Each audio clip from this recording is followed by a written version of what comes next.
Bonsoir à tous dans cette nouvelle vidéo Mercato.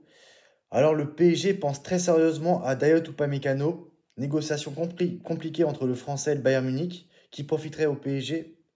Le malheur des uns fait le bonheur des autres, une règle qui fonctionne également sur le marché des transferts. En effet, les discussions ont ralenti entre le Bayern Munich et Dayot Upamecano amènent le PSG dans le dossier. En défense, au Paris Saint-Germain, la paire Marquinhos et Willian Pacho s'installe comme la charnière centrale titulaire. Cependant, à 30 ans et après 12 ans en rouge et bleu, le capitaine brésilien pourrait ne pas discuter encore beaucoup de saisons sous les cieux parisiens.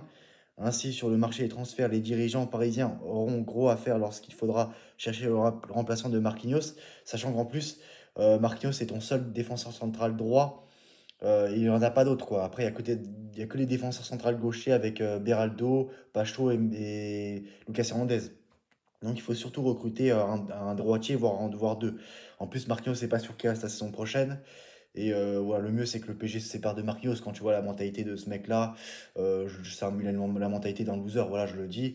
Et pour moi, c'est trop, il faut qu'il s'en aille pour moi, voilà. Dans ce contexte, le nom du club de la capitale a été associé à Dayot Upamecano ces dernières heures en Allemagne. En effet, sous contrat avec le club de la Bavière jusqu'en juin 2026, c'est ça. Le joueur défenseur central et son clan attendent une revalorisation salariale ainsi qu'une revue à la baisse de la clause libératoire aujourd'hui à 120 millions d'euros. Alors c'est possible que là, son agent et son entourage utilisent Paris Saint-Germain pour prolonger son contrat au Bayern Munich, hein. C'est ce qu'a fait Mohamed Salah et d'autres joueurs ces derniers temps. Et c'est pas impossible. Ou peut-être que c'est vrai. C'est en tout cas ce qu'affirme CF Bayern Insider, qui détaille que ces conditions font donc ralentir les pourparlers.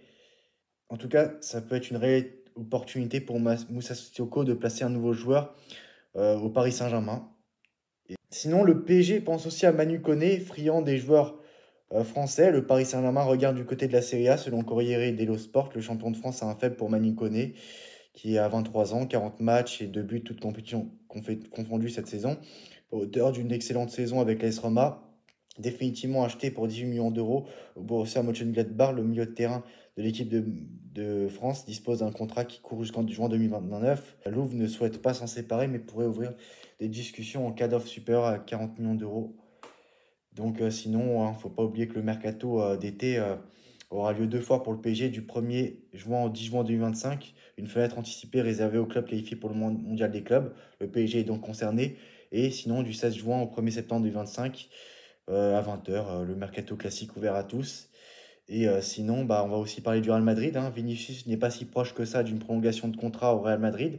Son entourage a démenti la rumeur affirmant l'inverse, information de l'Athletic. Et Mario Cortonega affirme que Florentino Pérez veut Erling Haaland en cas de départ de Vinicius. Donc voilà. Le Real Madrid est aussi. Dean Huijsen aussi donne sa priorité au Real Madrid cet été. Donc dernière chose côté Real Madrid, Hendrik ouvre la porte à un départ en prêt cet été. Information au Levo. Donc oui, franchement, le mercato d'été madrilène et parisien, Real Madrid et PSG, ça va être vraiment très animé hein, cet été. Il y aura beaucoup de choses à dire et tout. Mais voilà, donc n'hésitez pas à donner vos avis en commentaire, qu'est-ce que vous pensez de tout ça, et on se retrouve très prochainement pour une nouvelle vidéo. À très bientôt, ciao.